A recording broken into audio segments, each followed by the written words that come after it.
Thank you for listening to this Podcast One production, now available on Spotify, Apple Podcasts, PodcastOne.com, and anywhere else you get your podcasts. Ever wanted to break out of your cubicle and into a business where you can call the shots?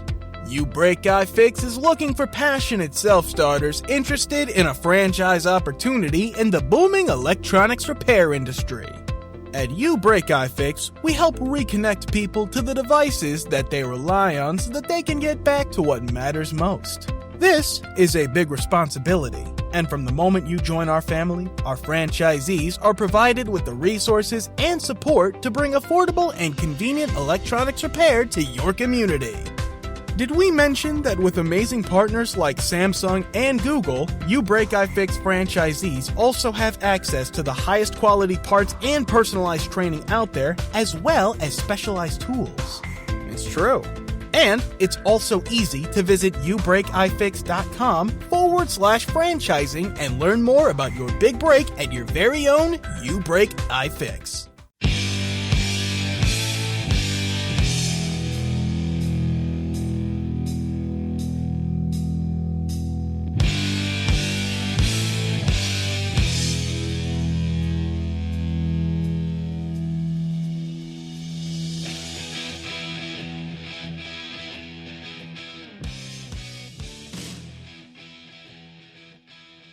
Hey, everybody, it's JJ French. You're listening to the JJ French Connection Beyond the Music on Podcast One, Apple, Spotify.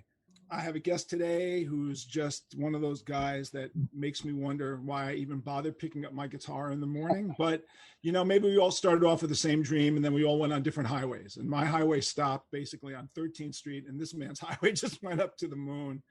And we actually played a show recently. We'll talk about it 4 years ago. But anyway, I have guitar player extraordinaire Steve Vai as my guest. Hey, Steve. Right on. Good to see you, JJ. Good to see you. So first off, let's talk about Frank Zappa for a bit. All right. Well, first off, can we talk about, just before we get into Frank, just a few years before Frank, when I was a teenager on Long Island chasing your band around. You guys, there was a handful of bands on Long Island that were just so, like the really good bands. Rat Race Choir. Zebra was another one. Good Rats. Good Rats. Yeah. But you guys ruled the roost, man. And we used to love going to your shows. I was in a little band and we used to play the circuit too. But you guys were the best. You always put on the greatest show on Long Island. No doubt, man. No doubt. Always fun. Even and the way that you guys stuck through your guns through all of the different genre emergencies that took place. You guys. I mean, I used to go to your show. We used to burn disco records. Remember that? Yeah. Well, you know what? There's we you know what, Steve? We got bored a lot, so we did a lot of crazy stuff. Some people would say, "Did you guys ever play music?" Because they would listen. We would do like a 40-minute riff on something, and go, "Do you guys ever play?" And I go, "That's how we got away with it. We just did one song a set." But it was so great. It was a show. And then when we, we'll get to it. But when we did that gig together, not too long ago in France. I so much enjoyed watching the band. I was on the side of the stage, and it was extraordinary. The energy coming from you guys still after all those years. It was actually like it matured or something, the intention of playing that kind of rock and roll had matured, and there was just such a wonderful authenticity and power in it, man. It was just fantastic. But I want to thank you. I'm just for sticking it out all those years and being, there's nothing cooler than being a rock fan on Long Island as in the 70s as a teenager. You know what I mean? And you guys delivered. The scene was unlike any other scene. That is true. There was no bar scene like that. And the clubs were gigantic, and people don't even understand what that means. That means we're not talking about clubs that hold 400 people. We're talking clubs that held 3,000 people. And people don't understand it. But the drinking age was, as you know, 18. 18. And so what were you, 14, 15, 16, sneaking in at the time? I started sneaking into your shows when I was like 14, 15. Yeah, Portnoy. Did you know Portnoy back then? No. So he tells me this similar story. You know, he would sneak into Speaks, and Speaks was our go-to club. You know, that was always our favorite. Did you go to Speaks? Oh yeah, Speaks, Hammerheads, my father's place. There's a bunch of them. Yeah. Yeah, Speaks was a great one. Well, thank you for your really kind words. You were standing next to my wife at that show, by the way, in France at Guitar and Scene. And I turned around, and I saw you there, and you were kind of like doing this. And I'm going, really? Don't start. Like, really? Don't. No. And it was weird that we were on that bill because it was a guitar bill. You know, it was called Guitar and Scene. So it was all these amazing guitar players. I'm looking at this bill going, and we're here because what? They had a dart and they threw it against the wall. They said, well, we'll have one metal band, you know, let's bring in Twisted. So you guys delivered. That's for sure. Thank you so much. Well, the audience loved it. So tell me then, okay. So you're 14, 15, 16 years old. What are you listening to at that point? And what year did you get into the guitar? Yeah, in 72, I was 12. So that's when I kind of started playing. And it was, finally, I wanted to play for a long time, but I just didn't have I didn't think it was possible. You know, it was just one of those kinds of dreams that just seemed way beyond me. And then my sister came home with Led Zeppelin 2, and I heard Heartbreaker. And that was just it. That's when I said, you know, why not? Why? I don't have to tell anybody. You know, I could play. And a friend of mine sold me a guitar for $5, and so for me it was like Queen, Led Zeppelin, Deep Purple, Kiss, Aerosmith, Alice Cooper, and that kind of thing. I'm always amazed to hear the story of guitar players and have them tell me the song that did it, or the track that did it, or the tone that they heard that did it. Like there's always a tipping point. Like all of a sudden I have to do it. I was a Beatle fan. You know, I was, born in 52 and you were born in 60. In fact, you were born, my wife and you share almost the exact same birth date, believe it or not, which is wow. bizarre. But anyway, so I'm 8 years ahead. And even though the Beatles had an enormous effect on me, I wasn't necessarily needing to go and pick up a guitar to play I Want to Hold Your Hand. It wasn't the thing for me. What happened was I heard the Paul Butterfield Blues Band one day in 1965, and I hear the song Blues of the Feeling with Mike Bloomfield playing guitar, and that was it. That did it. And then I heard the Rolling Stones do Down the Road a Piece, which is a Chuck Berry song, and Keith Richards is playing the exact Chuck Berry opening riff. And I say to my neighbor, that's amazing. And my neighbor goes, I don't know anything on guitar, but I know that riff. And he showed me that riff. And do you know that riff, as of today, still remains the foundational riff for just about every solo I have ever. I get it. You know, it's funny because, since I've been loving you. Yeah. That dun dun dun dun dee. Same thing for me. That's like that's how I recognize where I am on the neck from that riff. So now you're okay. So you get this guitar for $5. Yep. At what point do you go to Sam Ash to buy your first real guitar, or do you buy your guitar? Oh no! Do you remember Matthews Music in Roosevelt Field? Yeah. That was like in my backyard basically. So I would go there and oogle at guitars, but I could never really afford anything. So I had that $5 guitar, and then I just had to get some kind of a Les Paul because of Jimmy Page. And I bought this black Univox Les Paul. It was really cheap. Well. Yeah. Yeah, and I got it at Matthew Music, and then I had that for a while, and I had to get some kind of a double neck. This is the Jimmy Page influence. So I started washing dishes and working as paper routes and all this stuff. And I saved and bought a Ventura double neck. By the way, when you had the guitar, the Univox Les Paul, did you have a low strap? Did you play it like Jimmy? Were you holding it like Jimmy? Were you trying to be Jimmy? I had a violin bow. I had the delay. I had smoke machines. Are you kidding? So you get this guitar and you start practicing it. Do you have another guitar player in the neighborhood who's showing you stuff? Like where are you getting your inspiration to get better? Well, it was a secret for a little while. And then my very good friend that lived a couple of doors down, John Sergio, I kind of like, once I discovered like Led Zeppelin, I thought that was it. I had like Jimi Hendrix, Creedence Clearwater Revival, and Sly and the Family Stone. That, the music that my brothers and sisters were listening to. So that was like my thing. And then I went to see John Sergio, and he was listening to all this incredible progressive rock music. Like, he turned me on to Queen and Tull, Emerson, Lake and Palmer, and he had a guitar, and he started playing it, and I couldn't believe that he could actually play. He'd play like Aqualung or something.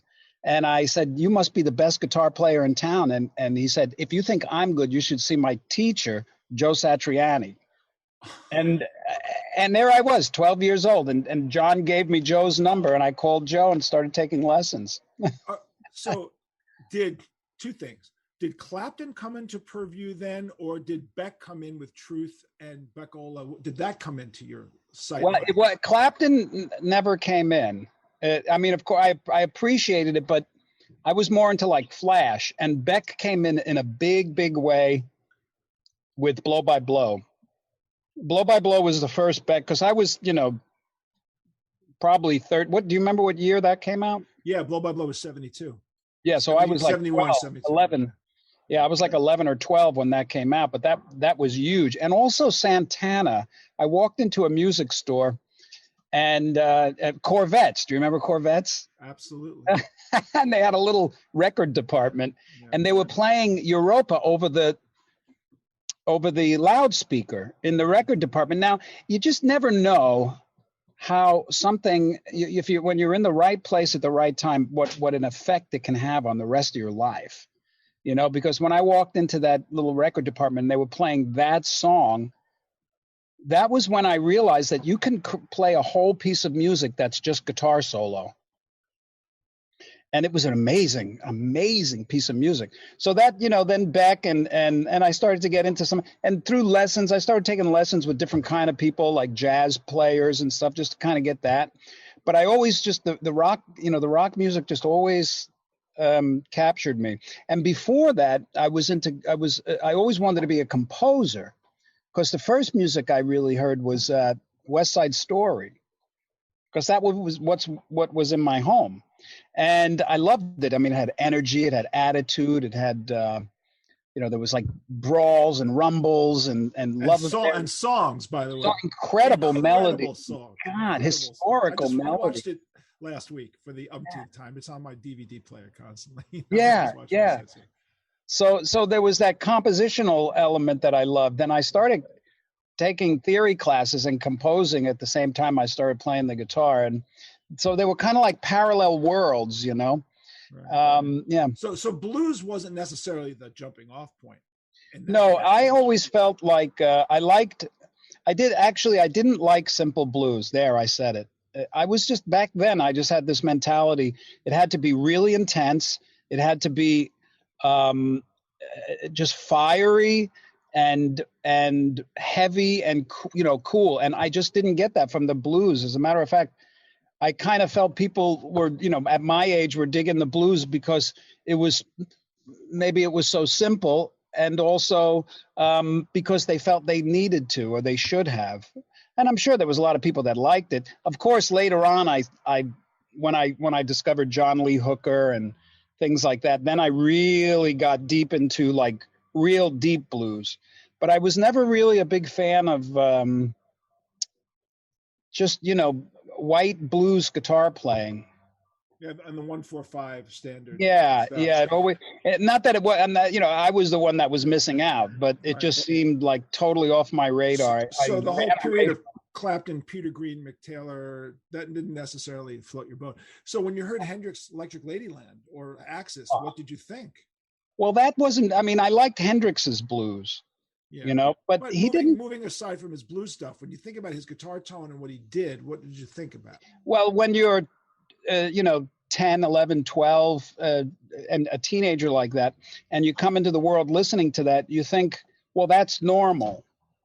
This is like wow, that's really cool. And listening to it, there was something about Hendrix's playing, obviously, that just set him aside completely. There was a class and a spin or an overview or a command that just none of these other players had. So I appreciated when he played the blues. You know what I mean? Yeah. And it's really just because of my limitations back then. I just didn't find I wasn't introduced to it, you know, not I mean, Hendrix, yeah, but the Peter Greens and even Eric Clapton and, you know, stuff like that. So Satriani wasn't into that. He didn't take you down that path, obviously, right? No. Okay.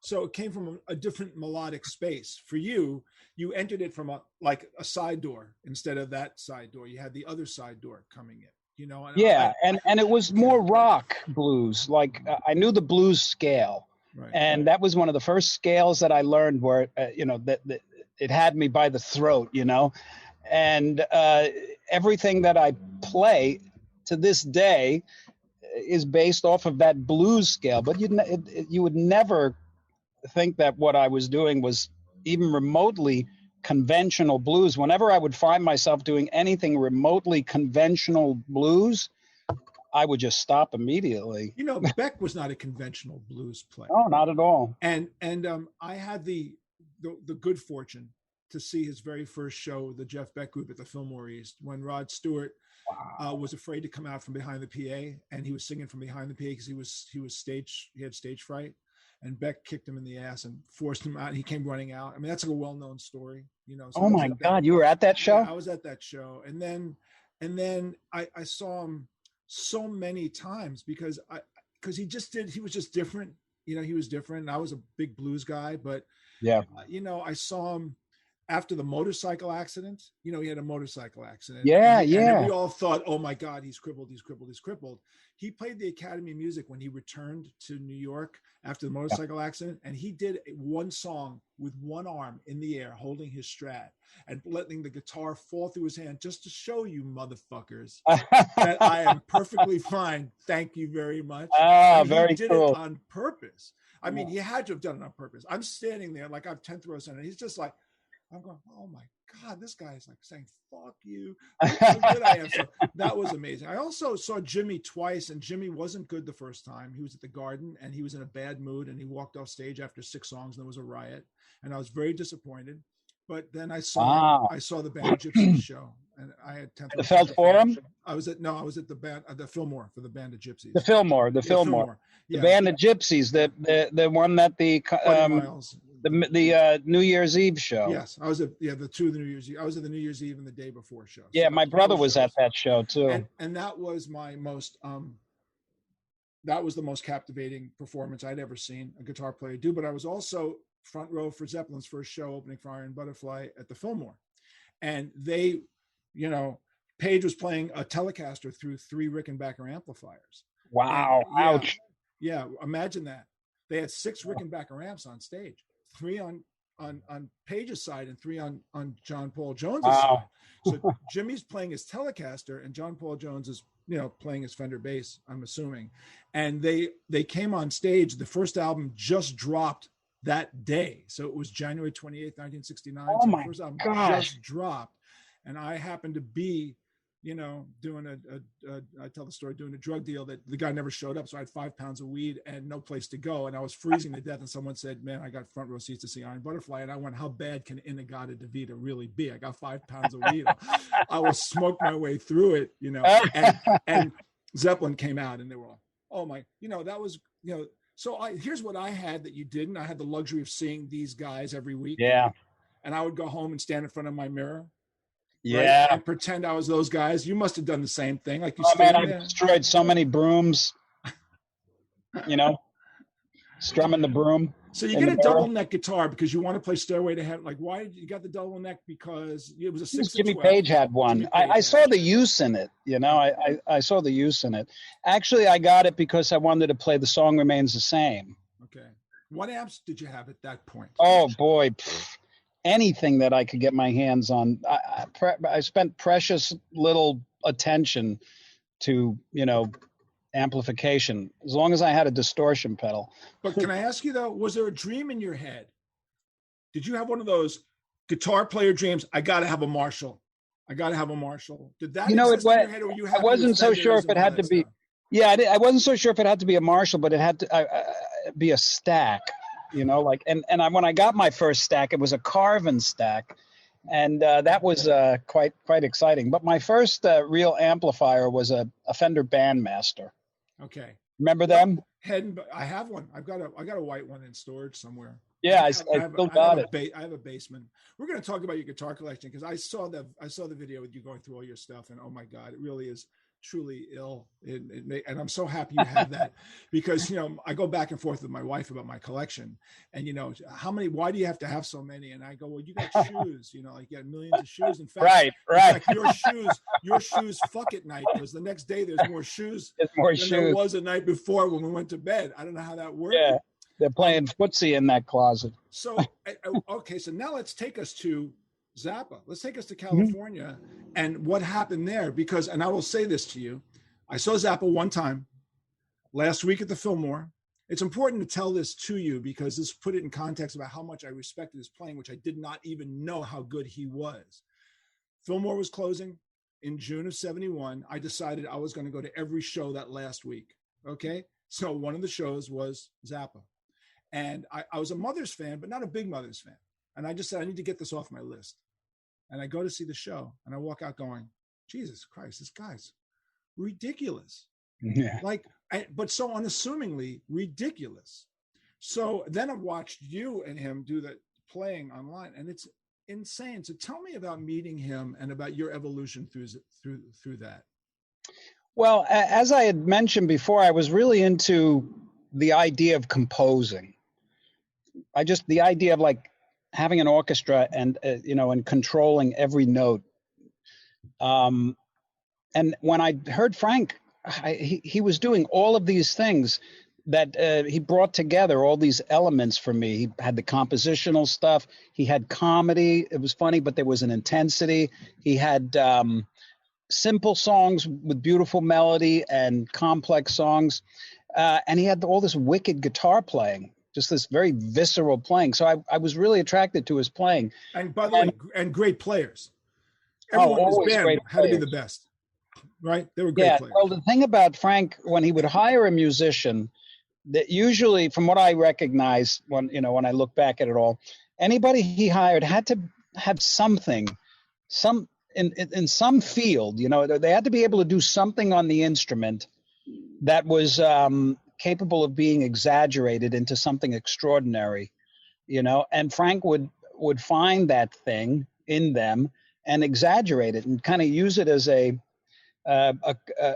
color in his palette, So with Frank, he was this very visceral guitar player, but he didn't play a lot of those. He didn't play all the wild, weird melodies that he wrote. That was something that I happened to enjoy doing. So that was my kind of special talent in his band.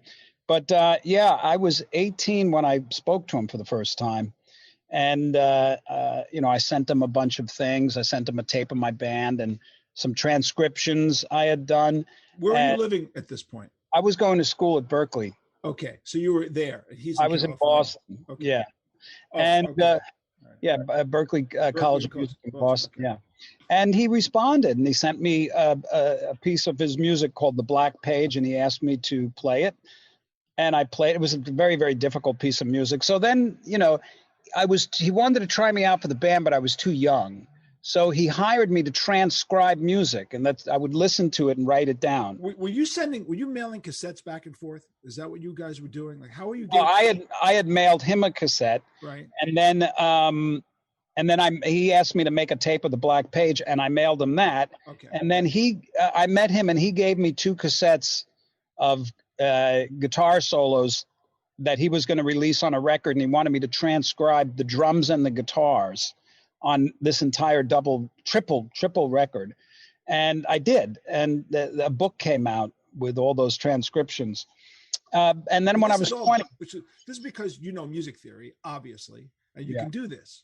So you learned music theory, which obviously put you in a position to be able to almost see a much bigger palette, a much wider palette than the average person who doesn't know theory. Yeah, it's just a language. It's a language that can help you to express certain things, but it's not It's not necessary. It's not the thing that makes a musician a good musician or not. You know, that comes from a whole different brain muscle. You know, it's kind of like a poet isn't the words. He takes the words and he combines them, you know, but he in a sense, he doesn't even have to need to know how to spell them, you know. So great musicians do not necessarily need to understand the infrastructure and the academics of music to be great, although I believe it can help, but you have to be interested in it. I was wildly interested. I mean, I wanted to know everything. And you know what? I do. I'm sorry, I do. I've studied my ass off. I've written many, many hours and hours of musical scores, and I love it. So it's not that difficult. Transcribe for Frank is the point. Yeah. Is that you could do this stuff. Did he know this stuff, by the way, or was he relying on you to do this stuff, or was he blown away that you knew how to do that stuff? No, Frank was thoroughly a musical person. He was brilliant. He composed. He knew music theory inside out. He was a composer first and foremost. Okay. Matter of fact, he turned me on to a couple of books that really helped my composition chops when I was young, when I was 18, you know. And what I did for him in the transcribing of the music, it's just not something Frank would do. You know, he would not sit there and listen to something and then write it down. You know, he would write it down and then give it to you to play. Were all the guys in his band, everyone who he hired, able to read his transcriptions? I mean, did they do it off the page? No, some guys were brilliant readers. Like Ed Mann, the percussionist, was probably one of the most extraordinary sight readers. Tommy Mars, Vinnie Colaiuta. I mean, the guy's the greatest sight reader in the world, no questions. And but then there's a lot of guys that have absolutely no idea what a written note is, you know, like maybe some of the singers like Ray White or Ike Willis, or, you know, but they didn't need to, because to Frank, it didn't matter. If you had something, he figured out a way to get it out of you, you know, and you didn't have to know anything about music. If you did know music, then he would give you the music and say, okay, play this, you know, but if he didn't, he'd play it for you and he'd say, okay, play this, you know. And how old then were you when you debuted on stage with 20. Frank?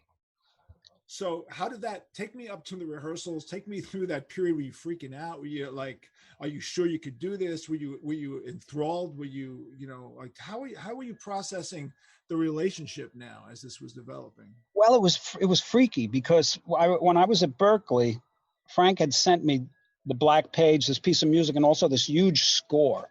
Okay. And I just couldn't believe, you know, that I was in communication with this guy. And that when I moved out to California, I was up at the house, and it was just stunning to me. And with Frank, you know, you kind of get sucked into things. So the next thing you know, I got my guitar. I'm up at his house, and I'm in the studio, and he's giving me stuff to play. What kind of guitar are you using at this point? At that point, I had a Strat, a 76 Strat. That was my first real guitar. Got it from Matthews Music. Okay. And that was a guitar I used all through high school and college, and through Frank, and all the way, you know, into my professional. That's the one you showed on your wall, correct? Yeah, one of them. Yeah. Yeah, okay, I saw that. You know. Yeah. Okay. Cool. Yeah. So you had the Strat. Yeah, I had the Strat, and you know, I started to go up to the house and just record. And with Frank, you just get sucked into. You go up to the house for one day, you're there for 9 days. You know. And then he wanted to try me out for the band, and his manager didn't want him to, because it was another guy, you know. And I remember I was listening in on the other room, and they were arguing, you know, not arguing, but, you know, Frank's like, you know, the managers, if you bring another guy, it's going to cost this and it's going to mean that. And Frank just said, I don't care. I want him. And I'm like, yeah. But, you know, when I went to the rehearsals, the audition, I didn't think I got the gig because he was so tough, man. I couldn't believe it. You know, he was just so tough. Not nice. He was not nice. And, you know, he played something. I remember he played something. And when Frank he would play it like kind of cryptically. and he'd say, okay, now play it like this, and then you have to just do it. And I guess I was good at that, and then he'd say, okay, add this note. And you look and I go, okay, and I play it and I add the note, and then he goes, okay, now play it in 7/8. So I'm like, okay, I think it up. And he goes, okay, now add these notes in 7/8. I'm like, okay. And then he goes, now play it 7/8 reggae. And I'm thinking, are you serious? I didn't know he was taking the piss out of me, but Okay. Oh, this was kind of like a trial by fire. Let me see if I can really fuck with Steve. Is that kind of? Yeah. And I'm sitting there going, okay. And I'm thinking 7/8 reggae. Okay. And I play it that way. And he's like, I didn't realize he was kind of laughing under his breath. And then he says, okay, now add these notes. And I look and I said, I can't. It's impossible. Because there was like, it couldn't, but as far as I could, I'm looking, I'm like, and it couldn't be done. And I look and I said, I can't, it's impossible. And you know what he said to me? I hear Linda Ronstadt is looking for a guitar player. I've told that story a bunch of times. God, yeah, that was Frank, and I thought I was so naive and you thought this was it, huh? I said I failed, okay, I'm done. I tried. I didn't think that was going to get this gig. What am I, crazy? We're not going to play in this game. I'm 20 years old, And after the rehearsal, I said, man, I'm so sorry. I wasted your time. And he goes, what are you talking about? You're in the band. And that was the first time I hugged him. So, as a guitar player, this question is going to be a good one for you, because I want you to explain to people who don't kind of know, but Gibsons and Fenders are very different sounding guitars. I mean, they're really different. I'm a Gibson guy. I mean, I'm a humbucking guy. I need all the distortion I can get, like Neil Young needs as much cover as possible. If Neil Young played a Telecaster, I think I'd shoot myself, what I mean? It's just not going to happen on my watch, but anyway, no. And I love Tellys and I love Fenders, but I'm a Gibson guy. Yeah. And there comes a point where guitar players make a choice. They go, either this guitar has the voicing I want, or this guitar has a voicing I want. So at what point did you say to yourself that the Stratocaster's voicings were a greater palette? Because I'm assuming that's what happened in your head. Well, right? JJ, that is a great question. And only guitar players know the vast difference in the worlds between those two guitars. And I loved the way, in the early days, the way Jeff Beck balanced that between Les Paul and Strat. And for me, it was the same thing, because it was like Jimmy Page, Jimi Hendrix, Now, I knew instinctually the moment that I saw a whammy bar, I knew what it was, and I knew that it was an extension of my body. I just knew that I was going to be using a whammy bar for the rest of my life, as soon as I just recognized what it was. But I didn't like Strats because they didn't sound rock and roll to me. They just didn't have that's, like you said, they had something. I mean, they were great, of course, for certain things. And Ritchie Blackmore made it sound good, and Hendrix I couldn't. They were hard to play, and they just didn't sound good. But they had a whammy bar. So Les Paul sounded much thicker, richer, fatter. Right. But they're totally different beasts, I couldn't really play Les Pauls well because that's the way they sit. And I wasn't comfortable with the way they sat, and they didn't have whammy bars. So it was so I made for people who don't know, when the neck hits the body on a Les Paul, you come to a dead fucking stop. Let's be fair. I mean, I'm a Gibson player, and I will tell you, I've had to learn to play with that stupid. I have screamed at Gibson, can you make a neck? Just make a neck that goes up? Why do you do this? And the other thing too is most people, again, this is technical for guitar players, but the radiuses of the neck are very different. Yeah. A Gibson radius is a 12. A Fender radius tends to be a 9. That means there's a curvature on the neck. There's a different vibe on the neck. So depending on how you like your neck shape and how you deal, and I've watched your videos about how you created the perfect monster by doing what you're doing, but I want you to tell me about how that evolved, because so you're playing a Strat now with Frank. So you've obviously made the decision, I'm playing a Strat. That's what I'm doing. So where did that then go from, I like this thing, but it's still not what I really need? Zach, great question. And trust me, it weighed heavy on my mind all through those years. I compromised and decided to play the Strat because having the whammy bar and the thin tone was more important than not having a whammy bar and having a thicker tone. Now, you know, I get in trouble when I say things like that. You know, what do you mean not a thick tone on a Strat? Blah blah blah blah blah. And these guys give you all the cover you want. I will give you all the fucking cover you want. I know exactly what you're talking about. Thin. And players know that you've always tends to make a compromise when you make this choice, and then they go nuts in post-purchase trying to make one sound enough like the other to satisfy. It's never gonna. It never happened. Never happened in my, my collection. But I love Strats too now because when I play, and I have a lot of them, I prefer them because when I use them now, I use them for the way I personally see their sound being used for. But anyway, working with Frank, man, he just, when he wanted to do something, he just did it. He was like the poster boy for freedom, like he was a free thinker. Was his SG his tool, his soul tool? The SG he played? At one part it was. And then it was his Les Paul. And then it was Strat. Right. So he was going from that darker, thicker tone. You would be playing with a different shading against it, correct? Well, when I was with Frank, he had both a Strat and a Les Paul, but he was playing his Sunburst Les Paul more. Okay. On two of the tours. Then he started getting more. He had the Hendrix Strat, and I used that on one tour as a backup and for a song Zombie Wolf. But what Frank did that was so amazing was if he wanted to do something to the guitar, he would just do it. He would chop it up. He would put parametric EQs in it. He would change this.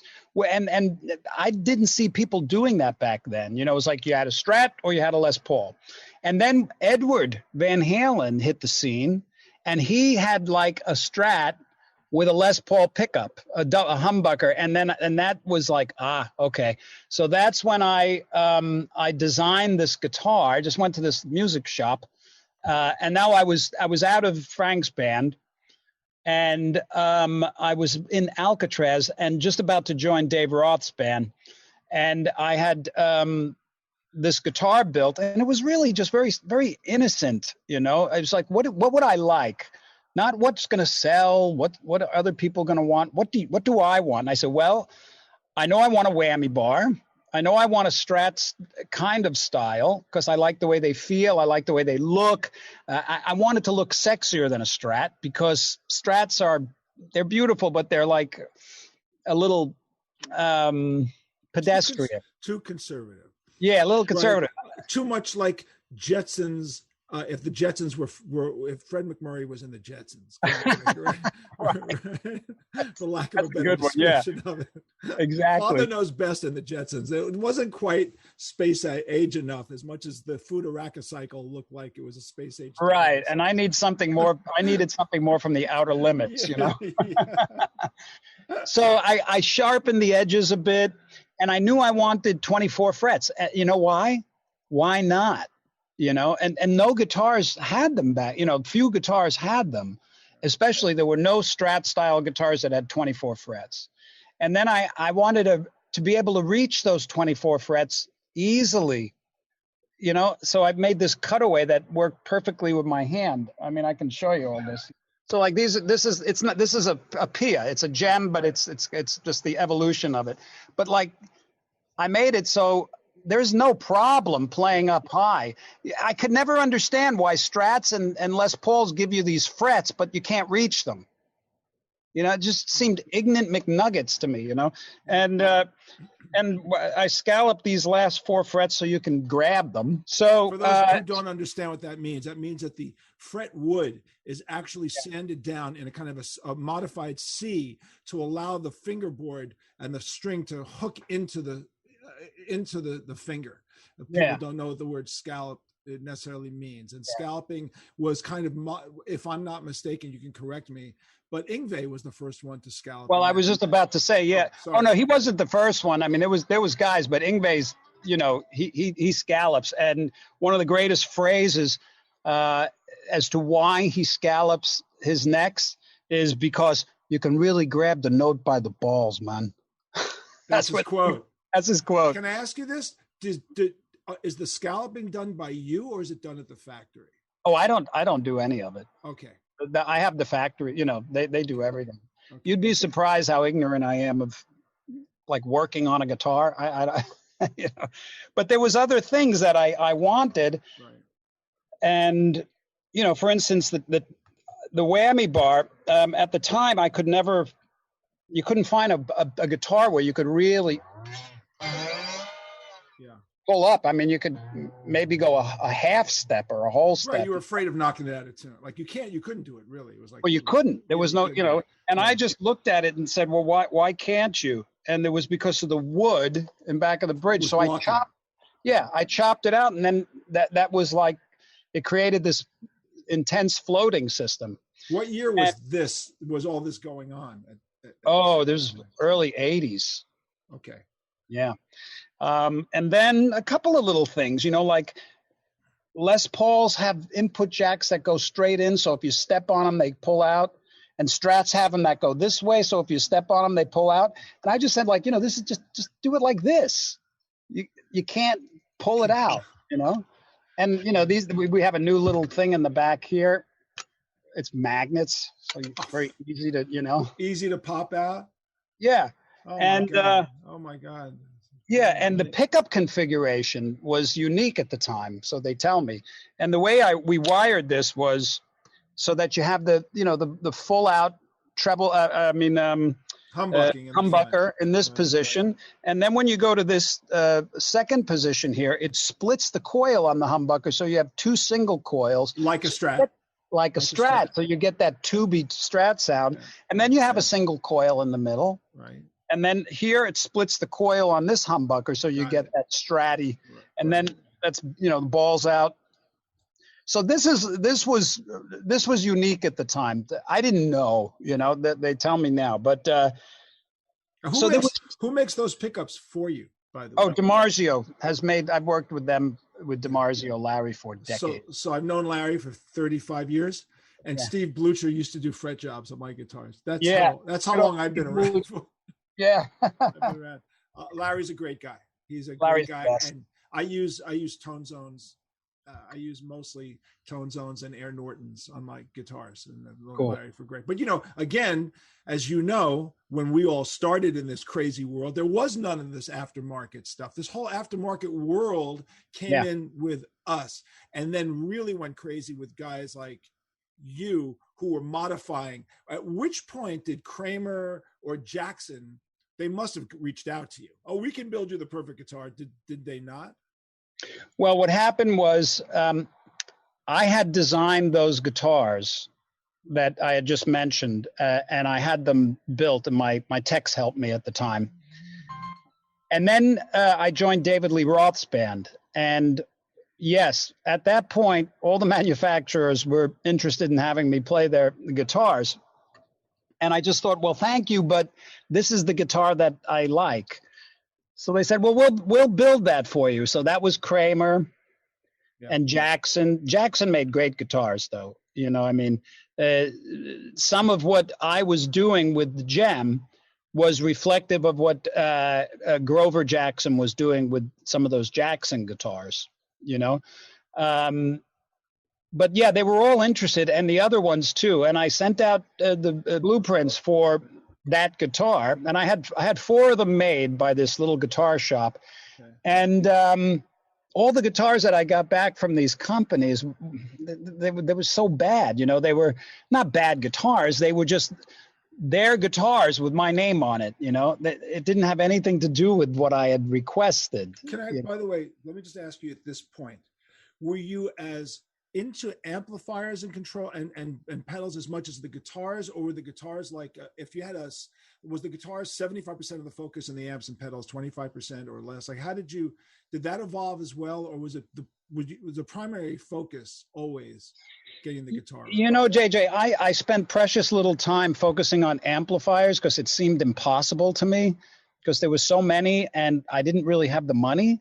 So I really just plugged into anything I could get my hands on. And the first thing I got I was using Univox, you know, and then Music Man, little amps. I got a couple of those. And then when I joined Frank's band, he had these acoustic amps that were pretty good. And then he got into Carvin, and I got into Carvin. And then I started working with Carvin. So that's, they were the first ones to give me a stack. But it wasn't until I joined Dave's band Dave Roth, where I really had to up my game on my tone, because I just didn't have my tone together. You know, I didn't have it together in my fingers or my hands or my amps. I mean, sure, I could play, it sounded okay, but it wasn't, I didn't give the attention to the tone until I joined, it was before Dave's band. But it was during that period, like when Edward came out and Yngwie, their tones were so good, you know, and that's when I said, man, I got to get my tone together. People do not understand what we all go through, how crazy it gets. You know, we went through thousands of guitars and amplifiers, and it wasn't until we played with Judas Priest in 1980, and their guitar tone was the one I wanted. Okay. Yeah. And I was using Marshall 100s at the time. And I talked to their tech and I said, how are you getting that sound? And they said, we use 50s. I said, you use 50s? They said, yeah, we use 3 50s ganged up into each other with three 4x12s. So I went out, got rid of all 100 watts, me and Eddie. We got the 50 watts. We piled them up on stage. It was a cabinet with 3 heads on top and then 2 other cabinets. And I have to tell you, that was and an MXR 10-band graphic set up like a tit. And that became my tone. And then that's the tone, as you can attest to. Guitar players who've been around for a long, long time can get anything to sound like them because they know exactly what they're looking for. I don't care if it's Jimi Hendrix, Carl Santana, B.B. King. He's going to sound like B.B. King no matter what the fuck he is playing, because he is now confident enough to get that out of whatever gear somebody throws at him. But it takes years for guitar players to understand and have confidence in who they are and what they can do to get their sound. And this then takes me to your evolution of your Ibanez, which became so synonymous with you. What year was it that they finally delivered the Holy Grail that said to you, this is the sound of Steve? Yeah. It was in 84 or 85 when Ibanez, they gave me this one guitar. All the companies were giving me guitars after I had sent them the gem. And Ibanez gave me this one guitar, and it wasn't anything like what I wanted. And then I said, no, I want this guitar. That, you know, and then they were the only company then that brought me a gem. They made it exactly around my specs, and it was amazing. It was that's when I thought, this is it. This is a real guitar, and it's got all of these things that I want. And to this day, and that was 38 years ago, I have no, you know what I mean? Like, this is my baby. This is it. It just fits. It fits I built my entire style around it, and my tone evolved. It really started to kick in when I was in Alcatraz, which was about 83. And I knew I had to get my tone together. And the thing is, as you know, when you're using a Marshall, like a 100-watt amp, in order to get any real tone, you got to turn that thing loud, and they are loud. And I was never in an environment where I could play that open it up. Yeah, no way. Like when I was with Frank, there's no way you can open up a Marshall on that stage. Sure. And it was when I got to Alcatraz that I was able to start opening up with tone, and I was playing around with some Marshalls. But Marshalls, there was something about them that there was an edge that was just a little rough for me until I joined Dave Roth's band and I met Jose Hernandez. He's the guy that did all of the mods. He did Edwards mods. It takes like a year to do a mod from him, you know, and I had him he did 3 of my heads, and they were the amps that I used all through Roth. That's when my style changed. I started listening for my tone. I put my attention on it, and it all changed. And I actually started sounding like a real guitar player. Well, you will then pretty much agree that. I try to explain to people the concussive nature of trying to understand distortion at the volumes that we play at to make the distortion meaningful and not just noise is an art form.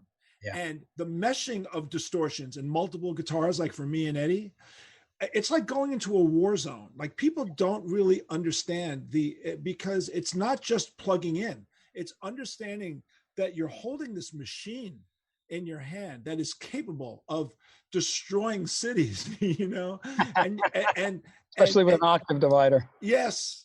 And you have to kind of really understand the nature of it. You just don't come to it. You know, we've been retired for 4 years. So someone said to me, would you go back out? I said, man, it would take me a year to get used to the idea that I could even walk out on stage, because standing next to Mendoza's bass, you need a fucking kidney belt. I mean, it's like, you know, by the way, quick story for you, which you'll find kind of amusing, and I won't mention the amplifier company's name, but as you know, we go to NAMM shows, and as you know, everybody wants to give you stuff, and everyone's saying, so in 85, you know, I'm at a NAMM show, and Marshall gives me 6 stacks. Now, Marshall was based in Long Island, out in, I forgot where, but the factory, the Univox factory was out in Plainview.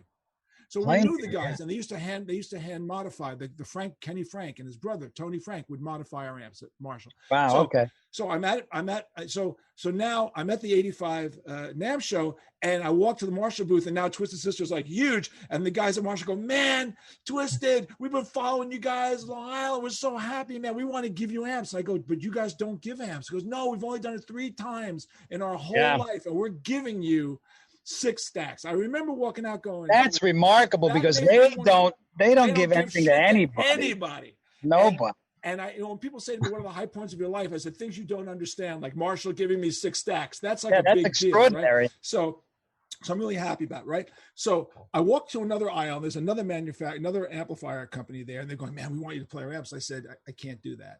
They go, but it sounds like a Marshall. I said, well, if it sounds like a Marshall, I got Marshall. So why do I want an amp that sounds like a Marshall? If I got Marshall, they go, because we want to have your amps on stage. We want to have you behind you. I said, you don't understand the rules of metal, do you? I said, number one, I can't have your brand behind me, because I just can't have your brand behind me. Number two, the Marshall does what the Marshall fucking does, and it makes me happy. And here's what they said. What if we put a Marshall head in our head for real? Absolutely for real. Called desperation. And I said, you would be willing? You would do that and then advertise that I'm playing your gear? And they go, yeah. I go, I will never use your gear now. Like ever. Somebody actually said that to me. And that's pretty extraordinary. Extraordinary. So anyway, I get these free amps, which is great. Marshall doesn't give away stuff. They were wonderful to me when I got it. But I want people to understand this is what we go through as musicians. And whether it's finding the right amp or finding the right guitar. So for you, it was answering all the, you know, it had to check all the boxes for you. It had to check all these boxes for you to be happy. And they finally did it. And can I ask you about the handle, the holes in the guitar? Yeah. What was the inspiration? What was the idea behind having the Steve Vai holes on the top of the guitar? Well, you know, it's kind of funny because I had come up with all these little accoutrements for the guitar, and I thought, you know, when right before I did the deal with Ibanez, I thought, you know, there may be things on this guitar that are interesting to other companies to, you know, to incorporate into their guitars, which is fine. That's the way it works, you know. But I wanted to do something that I knew, it was just no one would do. And I'm a quirky oddball. You know me. I mean, I do quirky things. My music has some quirk in it, and so does my instrument. And I was hanging out. My best friend at the time, Joe DeSpagni, was a luthier, and he was my childhood friend all the way through high school. He was my partner that we'd always go and see your shows. You know, we're inseparable. And he built a lot of guitars and things, and he started putting the handles in for me. So, but they weren't, it evolved, but I just thought it would be something that it would be very recognizable no matter how you look at it. And plus we were going to shoot some videos with Dave Roth, and I wanted to have it to be able to swing it around. For showmanship purposes. Showmanship. Right. The ham is cooking, man. So you evolve through these things, and the pickups, they're not active pickups. They're correct. They're not active, are they? No, the ones that I've never used. Yeah. Okay. Not active. Yeah, not active. No. Yeah, active pickups always had too much of the dynamic range went away. That seemed to things compress just the sound a bit. Yeah. They're nice. I've got guitars that have them, but my signature guitars don't. Are you a vintage guitar collector? Did you ever go through a vintage guitar phase? Do you have? Because I saw that wall of guitars, and I want to tell people, go online and watch Steve being interviewed by Premier Guitar and look at that room. I mean, it's an insane room. And you have some extraordinary instruments in that room. Did you go through a vintage phase at all? I threatened myself that I'm going to go through a vintage phase, but I never did, because I would start to, and there's a particular romance in a vintage guitar. And I just don't have it. I like them, but they don't sound good to me. I'm sorry. I mean, I don't like the way new guitars sound, and I don't usually like the way old guitars sound, Not that I don't like them. It's that they're sure some of them are just, it's not a blanket statement, but I never really got into collecting vintage guitars because I never had the money in the earlier days. It just seemed like there's no way. When I started the first two vintage guitars that I purchased got stolen, and, poof, there was, a lot of money gone. And what I'm really into collecting are unique type of guitars that have a particular purpose. Like if you go in that room, and I do have some vintage guitars, not a lot, but if you go into that room and you look, every one of those guitars, there's something about it that's it offers, maybe not everyone, but it offers something different than the one next to it. One of them might be a baritone guitar, maybe one's a 7-string, another's an 8-string, one's this, one's that, one has this.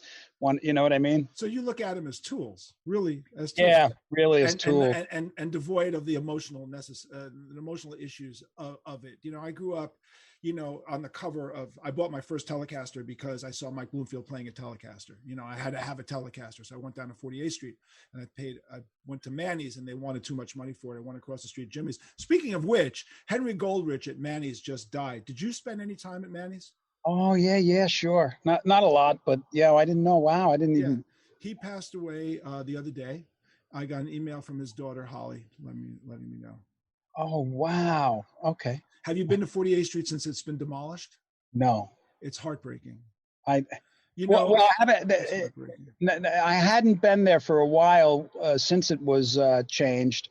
I may have been down there since it's changed, but it was completely unrecognizable. Well, it's totally demolished. All the stores are gone. There are now two giant hotels going up. Oh, mama. The street. So I grew up on that street. My father was a jewelry salesman on 47th Street. I grew up on 48th Street. And I didn't get along with Henry. He was rude to me. He wasn't particularly nice to me. And as soon as I was treated well by stores in Long Island, like Grayson's Music or places in New Jersey who respected me, I stopped going to Manny's. I just said, fuck it. The guy, he always treats me like crap. And I spent so much money at Manny's trying to be respected.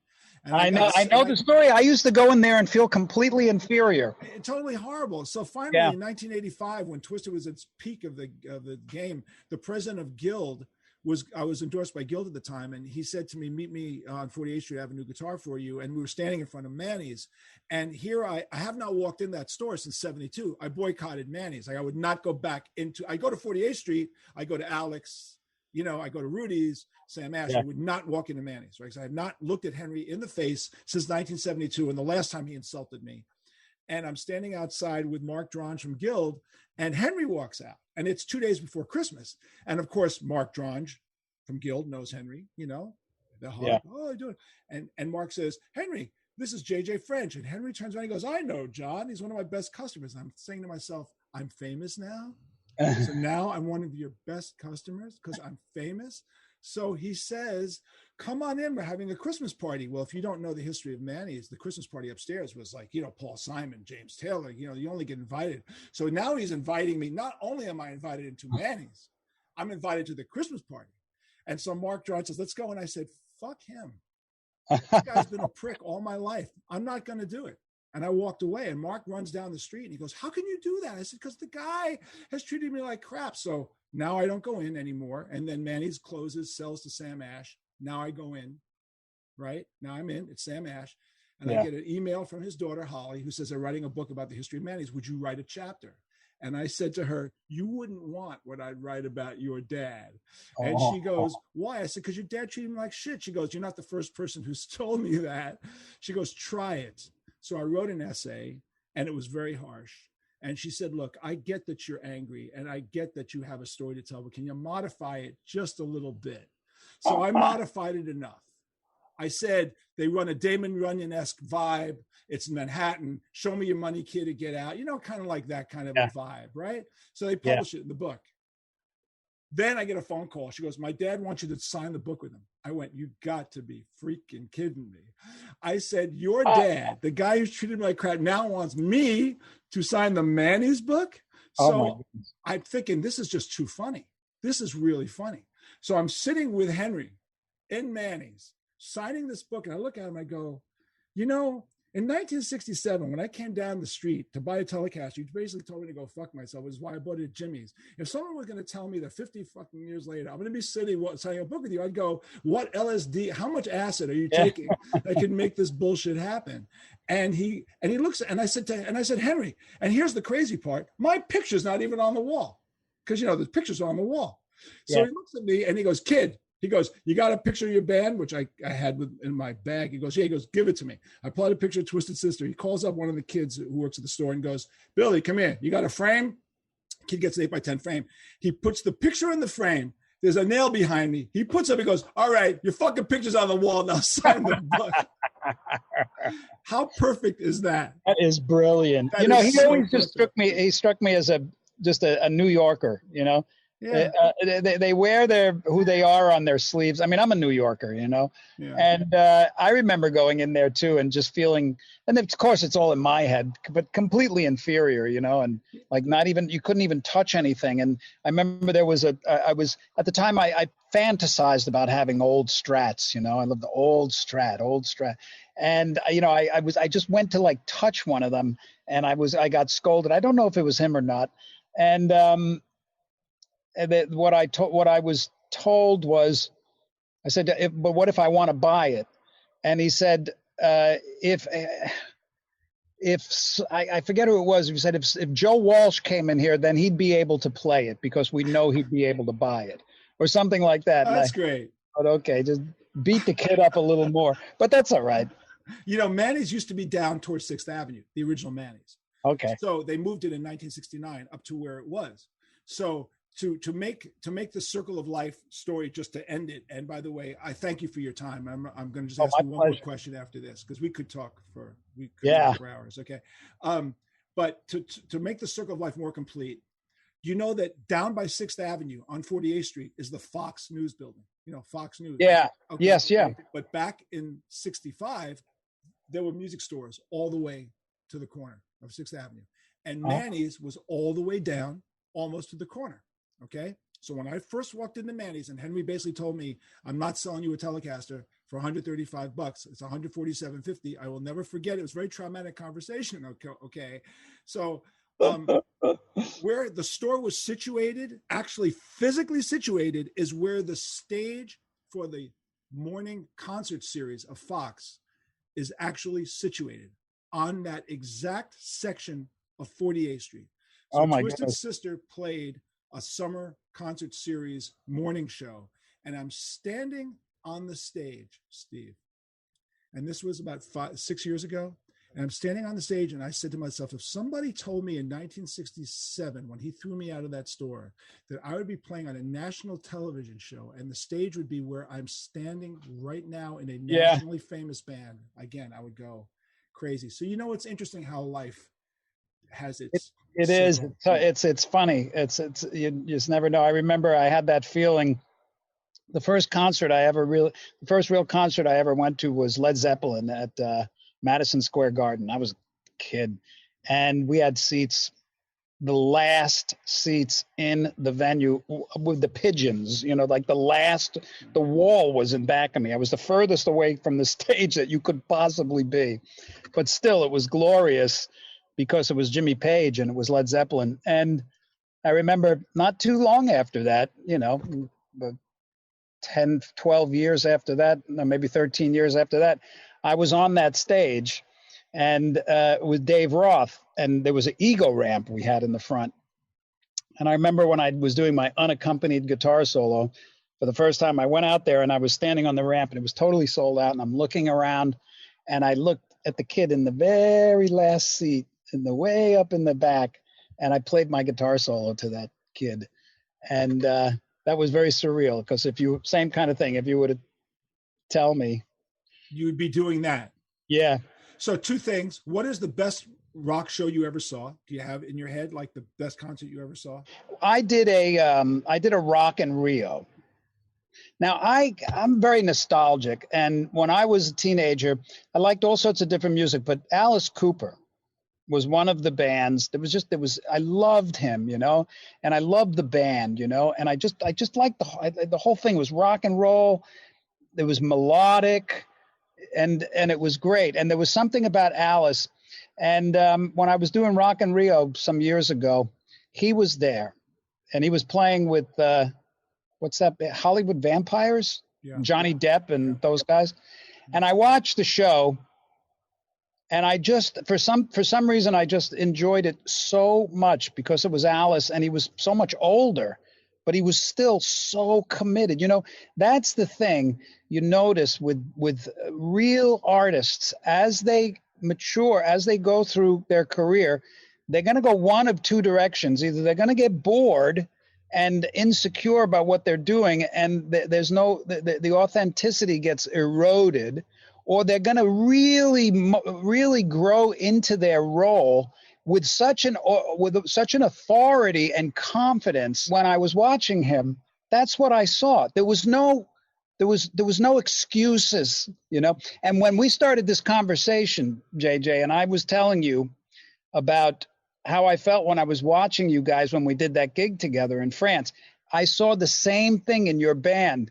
It's just so refreshing to just see a group of people believing in what they're doing and not allowing any excuses for it, you know, and just doing it without, just delivering. And the maturity, it turns into just this incredible performance. So that was the last really great rock show I saw, was with Alice Cooper and you guys. You said some great things to me. So let me tell you how I feel about your guitar playing, which I haven't gotten into. No need. It is some of the most expressively, stunningly, technically gorgeous playing I've ever heard. And I will tell you that there are shredders out there that can shred the daylights out of the world, and that's fine, you know, and that's their business. But then there's people who, like Beck, who can do what they have to do, and then they can put the brake on it and then hit a melodic line that just kills you. Yeah. And that's what your playing does. It absolutely, I mean, I've been immersing myself in listening to your stuff in the last couple of days in preparation for this. And I'm just stunned. Does Beck's style affect, how did that happen, Steve? How did that combination of dexterity, fluidity, tactileness, and melody all kind of come together? You do know you have all this stuff. I'm not telling you something you don't know. But at what was the point in which you really realized you could get all that and pull that all together the way you do? Well, you know, it's interesting because it's in the eyes of the beholder, you know, because for myself, and I'm not I don't mean to sound self-deprecating, but I never felt good enough. You know, I mean, not that I never felt like I was good enough. Of course, I felt good enough for me. You know, I was always felt very appreciative that I could play the way I play, but I always saw everybody else as just better than me. You know, the way I'd look at it now is I have an open mind to learn and to be inspired by everybody. But I do know that what I do, I didn't realize it for many years, that what I do is at times extraordinary, just because of how much work I put into it. And the way that it developed was basically a desire in my mind. When I was a kid, I would listen to music and I'd imagine myself playing it, and I created this character in my mind. And in my mind's eye, that character was free. The way he moved, the way he expressed himself was elegant, and I wanted it to be limitless. I wanted it to feel limitless. I wanted it to feel free and melodic and musical, and really move people. So when you're a kid and you're thinking that way, you don't think this, you know, that you feel like I can think this way if I want. Why not? This is a happy place in my head, you know? So I would sit there and I'd see myself doing this and really just elevating and expanding. And I think that it just, you become what you think about, you know? And I think that a lot of that just kind of evolved into the way I play and express myself. But then again, it's not enough. You know, I still want more. You did an interview with Cassius Morris, yeah, which I watched, and here's a 22-year-old kid who was blown away by you, and you went on almost the entire podcast discussing spirituality in a way. Yeah. Like it wasn't guitars. I'm thinking to myself, gee, I hope you want to talk about guitars, because, you know, I mean, that's yeah. fine and good, but I want to get down to like the business, you know. So this is my last question to you. Obviously there's a component, a spiritual connection you have with life, with your instrument that you bring to this, is fair to say. So here's my last question. If you could go back in time to any time in the history of man, so you could witness something, where would that be? Well, I like the ringside seat that I have right now, because I don't know. I don't usually go into the past. I like to be present in the present moment. Having said that, I know what you mean, and I've given this some thought. Now, I'm not a religious person per se. I was, you know, I grew up a good little Catholic Italian boy on Long Island, but, you know, I never really embraced a particular religion and its, you know, dogmas. But I always, this question you're asking, I've asked myself that, and I thought I would be interested to see what was really going on back when Jesus was roaming the planet, and what actually happened there. It's exactly how I feel, by the way. Yeah, I would really like to see, because his ongoing effect on mankind is so overwhelming. I'd like to know the truth behind it. It would be interesting, and I believe that there's ways of finding out, but they don't require. They require a very evolved, you know, state of awareness. Because I think the only way you can ever, I don't believe there'll ever be such a thing as time travel, because time is, you know, it's an illusion of the human consciousness. But the consciousness as it is, I believe, can focus intensely on anything it wants and create a visual reality of it. That's another whole story. So then let me then say this. As soon as you can play out live, what's the plan? What is the plan in your head? Anything yet? Have you put down, like, this is what we're going to do, this is where we're going to play, this is what I want to do, I want to get the hell out of here and perform for people? It's got to be driving you crazy, being bottled up in the studio. I try to find peace wherever I'm at. So when I'm in the studio and I just say, okay, now I'm here and I'm doing this, and however long it takes. And then when there's a light at the end of the tunnel, I start getting really itchy. And now I'm just, I'm not quite ready to go out right now. I'm actually in rehab a bit. I just went through a few surgeries, and I'm kind of getting it back. But right now I'm planning, if things work out, to get out there January 2022. The first show is supposedly the 19th, and we're looking at about 260 shows around the world in about 52 countries.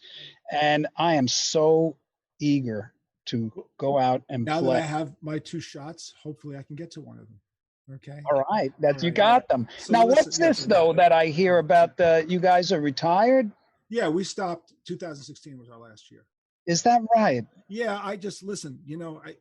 I've done 9,000. You look so good, though. I mean, you still look like you got. Huh? You know what our motto is: sex, prescription, drugs, and rock and roll. That's our motto.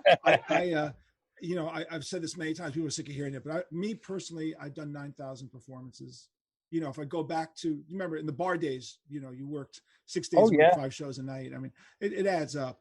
And my body just got beat up. And in 2015, AJ died, and a piece of me died with AJ. Yeah. He was to us what Bonham was to Zepp. I mean, he really was. Doesn't mean that Portnoy was not the greatest drummer in the world to come in and do what he had to do, because he did a spectacular job. And he's a wonderful friend. There was just a piece of me that left when AJ passed away. Yeah, sure, man. Like Keith Moon's affecting the Who. Like, I'm sorry. That's just, people say, was he that great? The answer is, yeah, he was. And to me, he was that great. And to me, I loved him like a brother. So that hurt me when that happened. And a little bit of me went out.